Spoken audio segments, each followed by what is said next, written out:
एक और चीज, वो मैंने ये सेल फोन भी खरीदा आपके लिए, प्लीज इनकार मत कीजिएगा। आई नो वेरी वेल कि आपको ये सेल फोन टाइप चीजें बिल्कुल नहीं पसंद, लेकिन इसको खरीदने का एक मकसद था। वो ये था कि जब भी ये सेल फोन बजेगा ना, तो इस पे सिर्फ और सिर्फ नीसन कॉलिंग लिखा आना होगा। Please, I insist.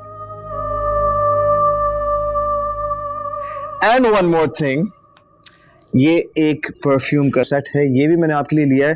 वो एक दफ़ा मैंने आपको बातें करते हुए सुन लिया था कि आपको खुशबू बहुत पसंद है, सो मैंने सोचा कि क्यों ना कोई एक अच्छी सी फ्रेग्रेंस आपके लिए खरीदी जाए। So this is also for you.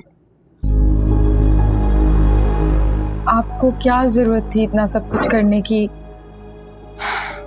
मेरा बस चलता ना तो दुनिया की हर चीज मैं आपके कदमों में ला कर लेता।